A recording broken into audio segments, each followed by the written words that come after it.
交通领域的强国。虽然领域不同，但其强者的内在特性具有共性。2018北京城市轨道交通展览会以“拥抱城轨时代”为主题，近200家相关机构和企业展示了城市轨道交通领域的新技术和新产品。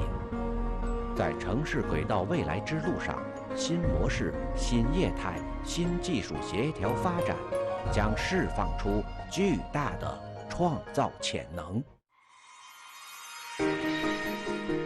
深圳是中国设立的第1个经济特区，是中国改革开放的窗口。如今，已经发展成为一座现代化和国际化的城市，吸引着创业者和投资者的目光。然而，随着城市的不断发展，人口的持续增长，深圳原本就有限的土地资源开始变得愈发稀缺。深圳因为土地比较少，那么可使用的面积，城市规划建筑面积大概就是1000平方公里左右。为了使这个土地呢得到重复的，我们叫做集约化和重复的使用，那么我们就把所有的停车场和车辆段都做了一些开发建设。在车辆基地上面原来是停了车以后建天，那么我们现在呢就是上面加一块混凝土盖，这个混凝土盖呢等于重新造了一块地，那么车辆段这个盖下，那么在这里呢就是把车辆段的盖当土地进行拍卖，等于重造了一块地。这样的政府呢，一个是解决了用地难的问题，第二个呢重塑了一个空间，土地是稀缺的。深圳地铁通过上盖物业模式为地铁运营造血。车公庙枢纽的上方是集超甲级写字楼、商业、片区大型交通枢纽于一体的超高层城市综合体建筑。通过地下地面立体空间利用土地，赢得了土地的最大的效果。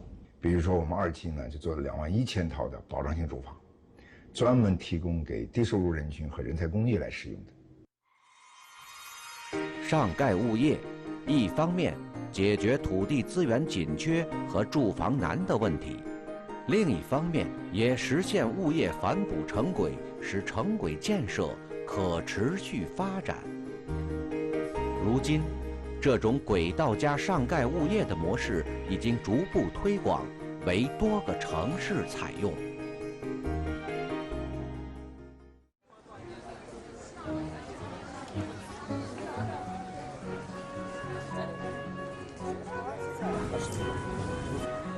在距离深圳1300公里之外的西子湖畔，一群年轻人正体验着一种崭新的生活方式。在武林广场上班的设计师小袁，下班后坐上了地铁1号线。他的家在市区10公里之外，但是只需换乘一次，不到30分钟，他就可以准时到达。城轨的终点就是他家所在的地方。这是一座城轨上的城市，这里总建筑面积约80万平方米，规划住户约4600户。这个以年轻为主题的新城，一切都因城轨而生，是中国最大的车辆段上盖物业群。如同一棵大树，商业、住宅、功能性服务设施全部巧妙地依附在城轨这个树干上。9米平台下实际上就是我们地铁车辆段的一个厂房车间。TOD 模式是以公共交通为导向，在城市轨道及交通站点附近进行高密度开发，形成融居住、就业、购物和市民活动等混合功能为一体的综合性社区。在住宅楼的9米地下，地铁正在轰鸣前行，日夜穿梭。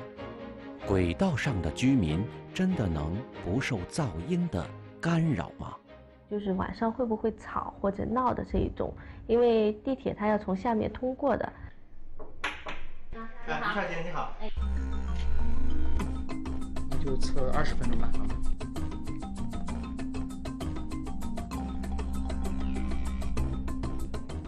我们做这个检测呢，也是为了居民他自己入住的一个安心。噪音跟那个震动都是他们比较关心的一个话题。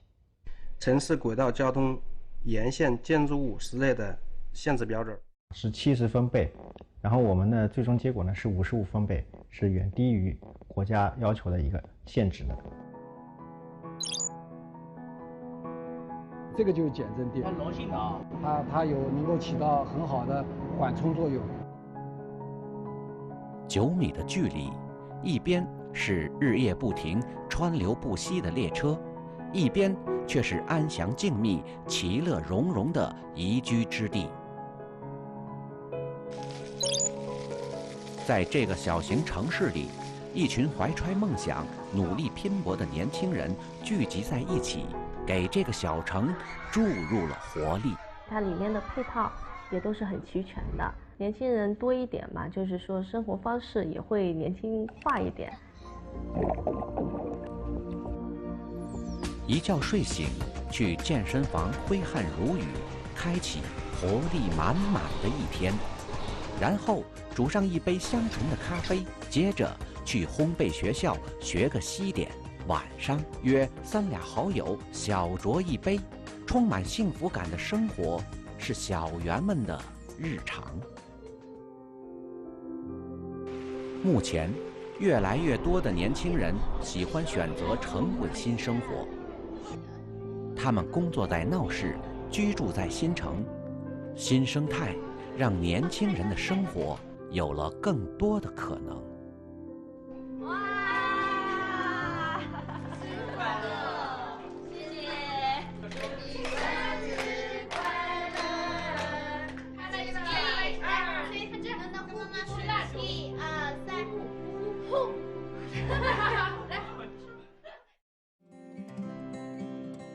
在全国率先启动智慧城市建设方案的无锡，成为智慧交通的先行者，让人们感受到智慧出行的乐趣和便捷。周五下午5点，在外企工作的张烨骑上共享单车赶往地铁。每周他都要往返40公里之外的苏州看望父母。轨道交通让家人间的相聚变得简单快捷。我的车票是6点半左右，周末了嘛，好久没回家了，所以回去看看。三阳广场站，亚洲最大的双换乘地铁站，总面积达到了6.2万平方米，有多达27个出入口。在闸机前，张烨掏出手机，使用一款软件，迅速快捷地过站。这款马上行 APP 的注册用户已经近80万人，越来越多的无锡人选择使用扫2维码出行。下午5点15分，张烨来到站台，等待开往无锡火车站的地铁。工作日最后一天的人流开始增多，他有一点焦急。5点钟吧，也是晚高峰开始了，所以也是有点着急。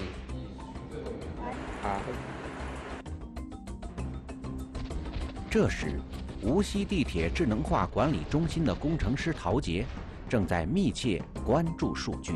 三阳广场站候车人非常多，人流正在趋向峰值，大数据运算系统开始高速运转。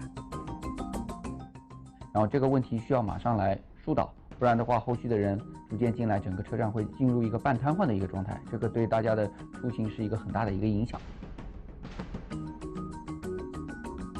无锡地铁智能化管理中心将扫码用户信息与后台地铁运营管理数据库打通，打造出一套全面实时的乘客交通流量图谱。利用这套图谱，陶杰和同事们就可以根据乘客流量，有针对性地完成车辆调度、统筹规划工作。会实时监测我们进站的人数，比如像我们空调的温度，因为随着人员的增加，空调的温度会有一定幅度的一个上升。第三个就是通过我们的视频监控，通过这样3个系统建立一个分析的模型。工程师陶杰和同事们分析决定，给三阳广场1号线地铁方向加开列车进行疏导。陶杰的疏导见效很快，人流开始疏散。下午5点45分，张烨顺利到达无锡火车站。1个小时之后，他就能回到苏州家中，和父母一起享受温馨的周末时光了。加开多少？什么时候加开？这个是很有讲究的，这个就需要我们后台的一个大数据的一个分析。利用整合的信息系统完成生产系统云化，进而实现全地铁的智能化运营，是无锡地铁上云的根本目标。当未来的智能交通数据库与智慧城市信息进行互通后，还可以为智慧城市的管理规划提供更多有意义的数据支撑。无锡地铁上云只是中国城市轨道交通发展的一个缩影，云计算这种先进的生产力正在推动中国城市交通不断升级。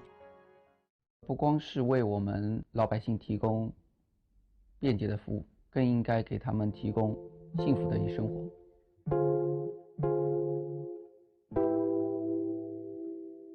我在上一站相爱，在下一站永恒，你的平安出行就是我们的灵魂。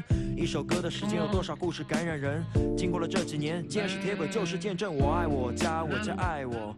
安全便捷低碳的目标不嫌多，以人为本服务社会，这是我们的价值观，社会让我们来回馈。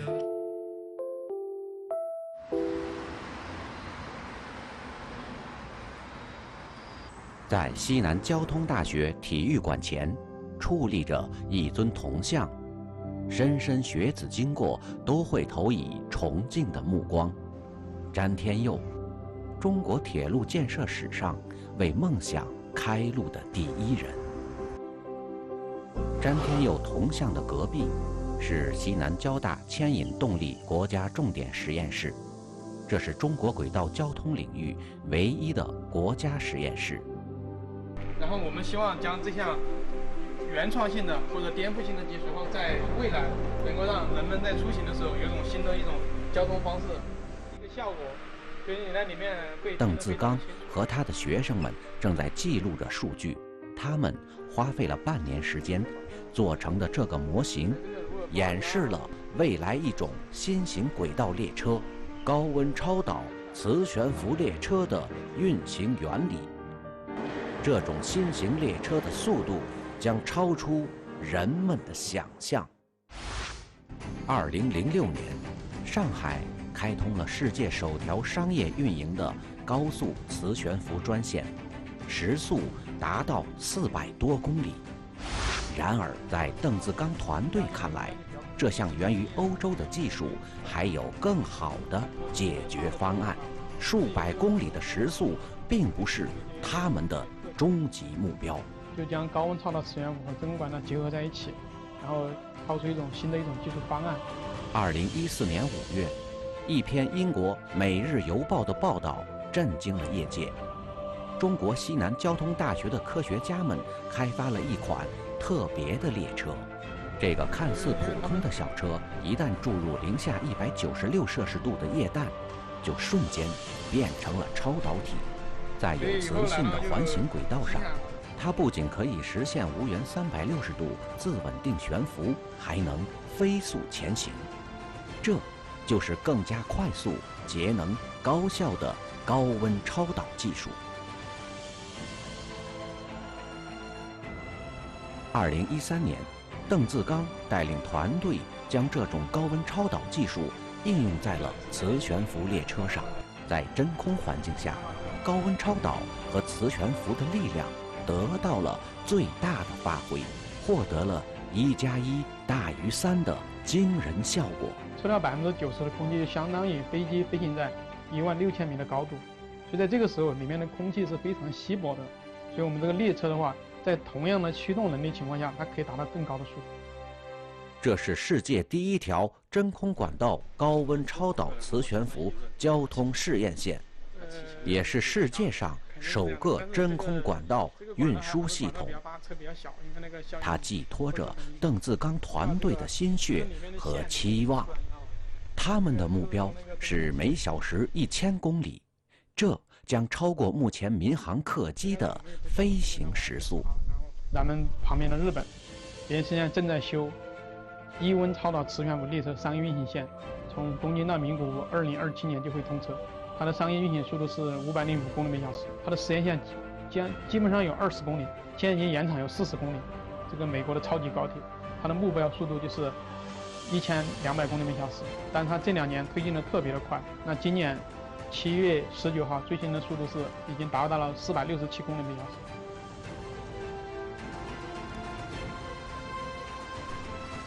在未来的轨道交通赛道上，这次的技术领先者是中国人。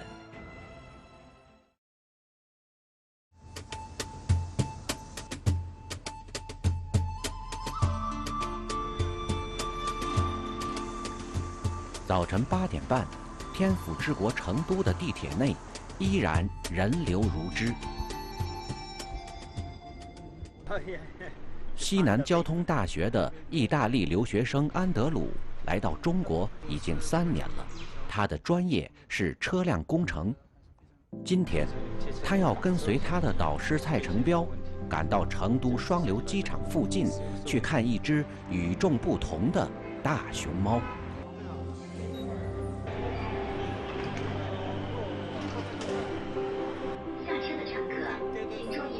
当然，我们中国的熊猫是非常全世界出名。我们带他去看熊猫，结果他以为是到动物园。早晨5点，工程师张先锋赶赴天津滨海机场，他的目的地是成都。这样的行程他已经往返了很多次。这次的行程，张先锋是为了一个约定而来。这次的会面成功与否，对他的团队，甚至对整个行业都极其重要。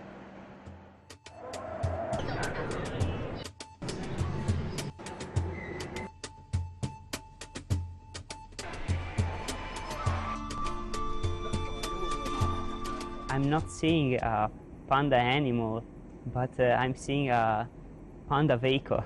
I'm very excited today and very surprised.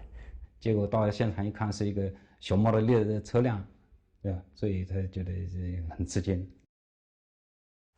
在四川成都双流西南航空港经济开发区，这个憨态可掬的熊猫外观车厢，却藏着一个令世人瞩目的高科技——新能源空铁。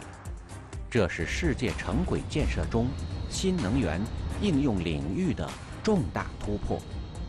西南交大团队10年磨一剑，终于让这列悬在空中的熊猫专车飞了起来。这个实验线也是大家共同这个的成果，因为我们实验线经过了很多改进，就想把这个改进以后的这个性能呢，我们自己亲身去乘坐一下，感受一下安全性啊、舒适性啊。上一次那个说平稳多了啊，平稳多了，对，完全可以市场化，这个没什么问题。对，这个要跟那个全长1.4公里多的新能源空铁试验线，呈 U 字形环绕，整条试验线可以完全真实模拟直线、弯道、爬坡等性能，并通过了31000公里的运行测试，18项重要技术改进逐步形成标准化数据，为新能源空铁商业化进入大众日常生活打下了坚实基础。要保证它能够热胀冷缩，这个又要能这个保证它的平顺，采用这个齿形板，确实是一个创新工作。这是一条我国拥有完全自主知识产权的新型轨道交通系统。我们国家呢，从2011年开始，就是在研究这个新能源空调的这个技术。那么一出来以后呢，引起了这个很大的轰动。技术先进、绿色环保的、经济合理的这种新的这种交通方式。因为它不占地，是吧？造价又省，工期又快。这个即使将来这个废弃了，我这个材料也不会浪费。投资少，这个工期短，它是地铁的这个1/4到1/6，这运量适中，就是全天候运行。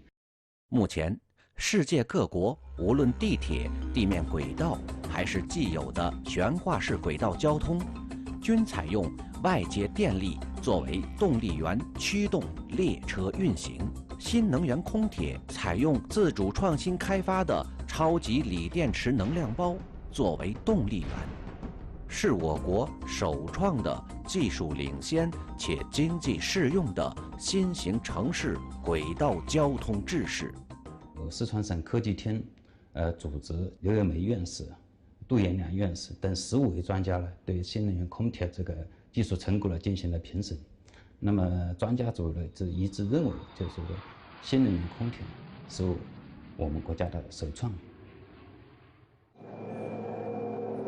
改革开放40年，轨道交通改变了城市居民的生活。脚踏实地的广东人用勤劳和智慧耕耘着这片南海热土，他们正在创造着世界一流的国际湾区。粤港澳大湾区将是继东京湾区、纽约湾区、旧金山湾区后，世界经济版图上又以巅峰之作。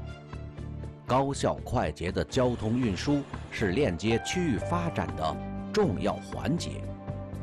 城际轨道交通网正在将珠三角城市融合成为一个超级大社区，打造出珠三角9座城市1小时生活圈。城市点到点之间的出行，由原来可能是一次出远门，我要计划一下，也把它变成一个，我可能想走就走，说走就走，能够实现这么一个转变。上海从1993年开通地铁以来，经过20多年的快速发展，线路总长已达672公里，跃居世界第1。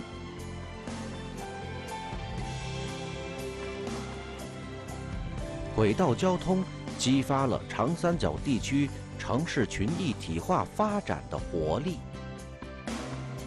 不仅是珠三角地区、长三角地区，在京津冀地区、环渤海地区，一张以链接区域城市群为目标的城际轨道交通网络正在形成。就要把这些区域交通做成我们国家智能的综合交通的示范区。那么在这个智能综合交通示范区里，轨道交通的骨干作用，这是没有意义的。北京是中国最早开通地铁的城市。2020年，北京地铁运营里程将超过1000公里，成为世界上地铁运行里程最长的城市。通州，北京城市副中心规划的核心区域，是辐射京津冀地区的北京城市东部综合交通节点。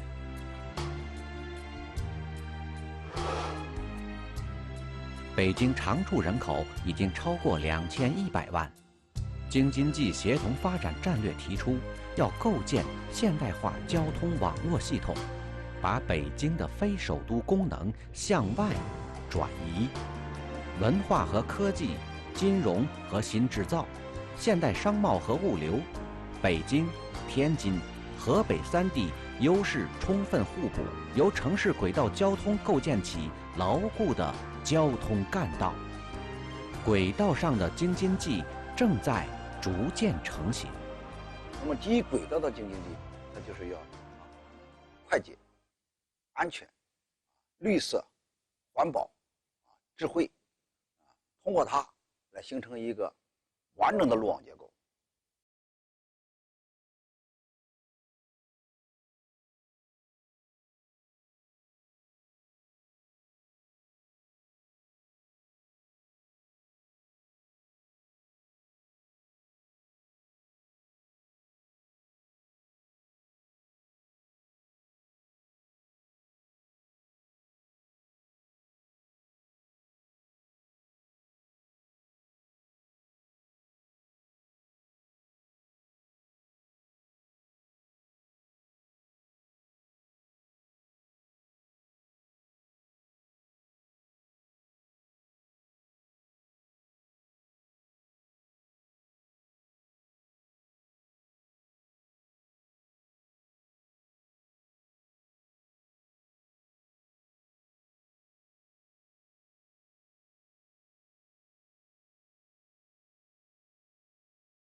城际列车贯穿全国，形成雄安新区与京津冀地区及全国主要城市高速铁路联网运输通道。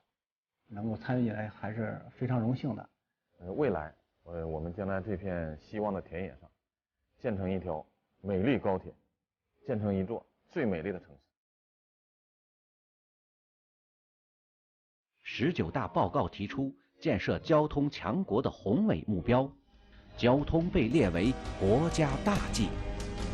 别人100多年发展，我们10多年发展起来。我们现在从交通的规模来讲，是一个交通大国，这是不容置疑的。那么其实从大到强呢，我觉得是有过程。目前，中国城市轨道交通运营线路里程位居世界第1。正在规划轨道交通的城市已经超过100座。到2020年，中国城市轨道交通运营里程将达到7000公里。“13五”期间，中国城轨投资规模预计达到3万亿人民币。18年，确切的讲，应该是我们吹响了从交通大国向交通强国进军的进军号。中国城轨给中国城市的经济注入动力，生活提升品质，文化增添魅力。随着城轨建设更快、更新、更美，中国的城市也更有活力，更有风采。